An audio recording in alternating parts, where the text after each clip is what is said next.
আপনি খেয়াল করে দেখেন ইমাম হুসাইন রাদিয়াল্লাহু আনহু তার যে চেতনা ছিল, আজকে আপনি দেখবেন প্যালেস্টাইনের আমাদের মুসলিম ভাইদের সেই চেতনা আছে। সপরিবারে নিহত হলেও তারা মাথা নত করছে না, পানি খেতে দিচ্ছে না কিন্তু তারা মাথা নত করছে না। খেয়াল করছেন কি? এখন ইমাম হুসাইন রাদিয়াল্লাহু আনহুর একটা আনফিনিশড কাজ ছিল, একটা আনফিনিশড একটা জব তার ছিল। সেটা কি জানেন? সেটা হলো ইয়াজিদ বাহিনীর গোড়া একেবারে শেষ করে ফেলা, কেটে ফেলা। ইয়াজিদ বাহিনী মানে জালেমদের গোড়াটাকে কেটে শেষ করে ফেলা, একটা কাজ ছিল কার? ইমাম হুসাইন রাদিয়াল্লাহু আনহু। এবং এই কাজেই তো তিনি যুদ্ধ করতে গিয়েছিলেন, তাই না? যাতে করে জালেমের শেকড়টা তিনি উপরে ফেলতে পারেন, এটা ছিল তার মিশন। কিন্তু শেষ পর্যন্ত সেই মিশনটা অ্যাচিভ হয় নাই, আল্লাহ পাক তাকে শাহাদাত দিয়েছেন, আলহামদুলিল্লাহ। এখন ইমাম হুসাইন রাদিয়াল্লাহু আনহুর সেই যে আনফিনিশড জব, এই জবটা করতেই আসবেন ইমাম মাহদী ইনশাআল্লাহ। বুঝতে পারছেন, মিলাইতে পারছেন? ইমাম হুসাইন রাদিয়াল্লাহু আনহুর যে আনফিনিশড একটা জব আছে বা ছিল ওই সময়, জালেমের গোড়া কেটে ফেলা, ওইটা করতেই আসবেন ইনশাআল্লাহ তাআলা ইমামুল। কার বংশ থেকে? তাদেরই বংশ থেকে, ফাতিমা রাদিয়াল্লাহু আনহারই বংশ থেকে। মিলাইতে পারছেন? কেন ইমামুল মাহদী ফাতিমা রাদিয়াল্লাহু আনহার বংশ থেকে আসবেন? বিকজ তার বংশে ইমাম হুসাইন রাদিয়াল্লাহু আনহুর একটা আনফিনিশড কাজ আছে এখনো ওয়ার্ল্ডে বাকি। সেটা হলো ওয়ার্ল্ডের তিনি যে সময় ওয়ার্ল্ডে আসবেন, ওই সময়ের ফেরাউন, ওই সময়ের জালেম, ওই সময়ের কাফের মুশরিকদের গোড়া কেটে ফেলা। ওয়ার্ল্ড ওইদিকেই যাচ্ছে এবং ওয়ার্ল্ড অ্যাফেয়ার্স এভাবেই আগাতে থাকবে। মাঝখানে আমাদেরকে কিছু গোলক ধাঁধার মধ্যে ফেলে রাখা হয়েছে, পড়াশোনা, চাকরি, জব, এইটা সেটা, এবং পলিটিশিয়ানদের সামনে তো একটা বাক্স রাখা হয়েছে আর কি। মানে ডানে যদি একটা পারমাণবিক বোম পড়ে, বামে একটা পারমাণবিক বোম পড়ে, তার কোনো মাথা ব্যথা নাই। মাথা ব্যথা হচ্ছে আমার ইলেকশন কবে দিবেন সেটা বলে। বুঝতে পারছেন? আমাদের সামনে এইভাবে আমাদেরকে ধোঁকাবাজের মধ্যে রাখা হচ্ছে। এগুলো কোনো সলিউশন না। সলিউশন হচ্ছে আমাদেরকে এই দাসত্ব থেকে বের হতে হবে, ওদের দাসত্ব থেকে বের হতে হবে। এটা আপনি এদিক দিয়ে পারবেন না তো, বিকজ এই সিস্টেমটা ওদেরই। তো যাই হোক, তারপরে যদি বেশি সংখ্যক আমাদের ইসলামপন্থী ভাইরা ক্ষমতায় যেতে পারেন, তাহলে তো আমরা বলবো মাশাআল্লাহ, ভালো, অ্যাটলিস্ট ইসলামের জন্য ভালো হলো। ঠিক আছে, ওটা আমরা বুঝি যেটা মন্দের ভালো, বাট এটা এই সিস্টেম আপনাকে এগেইনস্টে লড়াই করতে দিবে না, বিকজ সিস্টেমটা ওদের নিয়ন্ত্রণের মধ্যে আছে।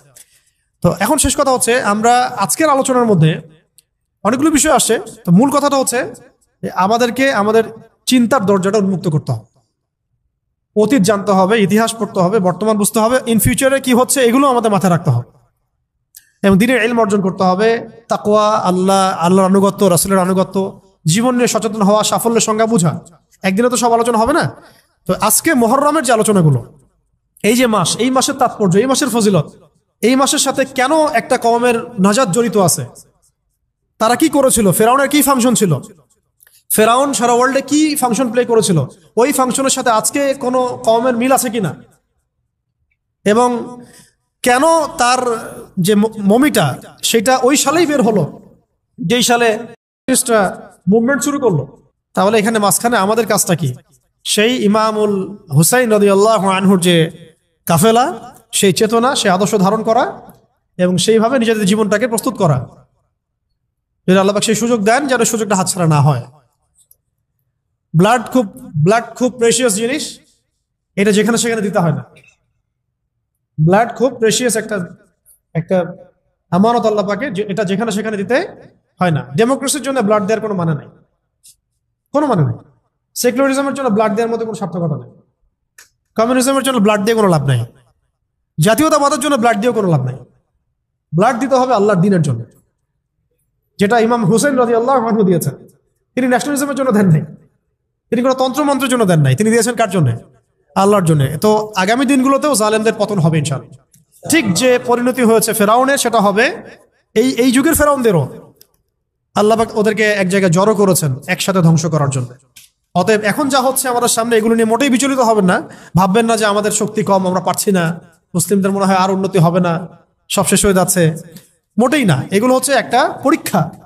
আল্লাহ পাক দেখতে চাচ্ছেন যে আমরা পরীক্ষায় কতটুকু ভালো করি, কতটুকু খারাপ করি, এবং এগুলোর মধ্য দিয়ে আল্লাহ পাক আমাদেরকে তৈরি করতে চাচ্ছেন। ওয়ার্ল্ডের এগুলো স্পষ্ট হওয়ার পরেও যদি আমাদের চোখ না খোলে, তাহলে বলতে হবে আমাদের আধ্যাত্মিক অন্ধত্ব আছে। এই অন্ধত্ব দূর করার জন্য আমরা সবাইকে বেশি বেশি তাজকিয়ার চর্চা করতে হবে, দ্বীনের প্রত্যেকটা বিষয়ে, বেসিক ফান্ডামেন্টাল বিষয়কে মেনে চলতে হবে। আল্লাহ পাক আমাদের সবাইকে আজকের আলোচনার মূল বিষয়গুলো বোঝার তৌফিক দান করেন। এবং মানে আমি চাচ্ছি ক্রিয়েটিভ কিছু থিঙ্কার তৈরি হোক, মানে ক্রিয়েটিভ থিঙ্কার আমাদের দরকার। আচ্ছা, একটা জিনিস পড়লাম, মুখস্থ করলাম না, আপনি ভাবেন, চিন্তা করেন, আমি যেগুলো বললাম সেগুলোই সব না, আর অনেক চিন্তা আসতে পারে এখানে, আর অনেক চিন্তা আসতে পারে। লাস্ট 300 বছরের হিস্ট্রি জানা দরকার, ওদের ফাংশন জানা দরকার, ওদের প্ল্যান জানা দরকার, ঠিক আছে? এবং আমাদের ল্যাকিংস গুলোকে ফাইন্ড আউট করা দরকার, এবং আমাদের ক্রাইসিস গুলো লিস্ট আউট করা, এবং সলিউশন কি হতে পারে এটা আমাদেরকে বের করতে হবে। আজকে এগুলো বলে দিব না, আপনারা নিজেরা এগুলো ফাইন্ড আউট করবেন। পরে ইনশাল্লাহ কোনো একদিন আমরা চলমান সংকট সমাধান এগুলো নিয়ে কথা বলবো ইনশাল্লাহ। ঠিক আছে, আজকে এইটুক থাক, অনেক দেরি হয়ে গেছে। আপনাদের সবাইকে জাযাকুমুল্লাহ খায়রান আজকের এই আয়োজনটাকে সফল করার জন্য। ইনশাআল্লাহ আল্লাহ পাক চাইলে আমরা প্রতি মাসে একটা করে দার্স চালু রাখতে পারি ইনশাআল্লাহ। তো সবাই দোয়ায় শরিক হই, সামান্য একটু দোয়া করা উচিত। আমরা দোয়া করি, সবাই আমিন বলবো। আমরা দোয়া করি যেন আল্লাহ পাক আমাদের সবাইকে দ্বীনের সহি বুঝ দান করেন, হৃদয়ের অন্ধত্বগুলো দূর করে দেন, এবং আল্লাহর দ্বীনের যে জ্ঞান অর্জন না করলে আমরা মুমিন থাকতে পারছি না, ওই জ্ঞানটুকু অর্জন করার তৌফিক দান করেন। যা জ্ঞান হাসিল করব এই অনুযায়ী আমল করার তৌফিক দান করেন। লাইফ সম্পর্কে সিরিয়াস হওয়ার তৌফিক দান করেন, এবং সাফল্যের মানে অরিজিনাল যে ডেফিনেশন এটা বোঝার তৌফিক দান করেন। নিজের লাইফের রোডম্যাপ সাজিয়ে ফেলার তৌফিক দান করেন, এবং চিন্তার জগৎটা আল্লাহ পাক উন্মুক্ত করে দেন। আরো বলবো যে বর্তমান সময়ের যে মানে ইসলাম বিরোধী যে তৎপরতাগুলা, এইগুলো বোঝার তৌফিক আল্লাহ পাক আমাদেরকে দান করেন। এদের এগেনস্টে আমরা কিভাবে কাজ করব এটাকে ঠান্ডা মাথায় বসে বুঝে ঐক্যবদ্ধভাবে কাজ করার তৌফিক দান। একা একা আপনি এই প্রবলেমগুলো সলভ করতে পারবেন না। তাই আমরা মাশওয়ারা ভিত্তিক চলবো ইনশাআল্লাহ, প্রজ্ঞা অবলম্বন করব, সবাইকে দাওয়াত দিব, দাওয়াতের মেহনত অব্যাহত রাখবো। ইনশাআল্লাহ বিজয় আমাদের হাতে লেখা আছে, আমাদের কপালেই বিজয় লেখা আছে। এটা কোরআন বলছে, হাদিস বলছে, এবং আমি বললাম তো আখিরুজ্জামানের পুরো সিলসিলাটাই বলে দিচ্ছে যে সামনে কি হবে ইনশাআল্লাহ। এই বাকি মাঝখানের সময়টুকু আল্লাহর প্রতি তাওয়াক্কুল রেখে ঈমান আমলের চর্চা বাড়িয়ে ঐক্যবদ্ধ থেকে আলেম ওলামা সহবত থেকে মাশওয়ারা ভিত্তিক আমরা চলবো ইনশাআল্লাহ, এবং ধারাবাহিকতা বজায় রাখা, ইস্তেকামা বজায় রাখা। আর জীবনের যে বিষয়গুলো হতাশাপূর্ণ এগুলো নিয়ে আপনারা এত বেশি উদ্বিগ্ন হবেন না। শেষ কথা হচ্ছে আল্লাহর হয়ে যান, আল্লাহ আপনার হয়ে যাবে ইনশাআল্লাহ। মানে আল্লাহর হয়ে যান আপনি, আল্লাহ আপনার হয়ে যাবে ইনশাআল্লাহ। কোনো কিছু নিয়ে চিন্তা করবেন না, উদ্বিগ্ন হবেন না। রিজিক, পেরেশানি, বাবা মা, চাকরি বাকরি, ব্যবসা বাণিজ্য, এত উদ্বিগ্ন হওয়ার কিচ্ছু নেই ভাই, কিচ্ছু নেই আসলে। রিজিক আল্লাহ দিবেন, সমস্যা আল্লাহ সলভ করবেন। আপনার প্ল্যান, আপনার লাইফ নিয়ে আল্লাহ পাকের মাস্টার প্ল্যান আছে। আপনার লাইফ নিয়ে কার মাস্টার প্ল্যান আছে? আল্লাহ পাকের। আপনি আল্লাহর কাছে ছেড়ে দেন সবকিছু, চেষ্টা করেন কিন্তু আপনি আল্লাহর কাছে ছেড়ে দেন, আল্লাহর আদেশ নিষেধ মেনে চলেন, আল্লাহ আপনার জন্য যথেষ্ট হয়ে যাবেন ইনশাআল্লাহ।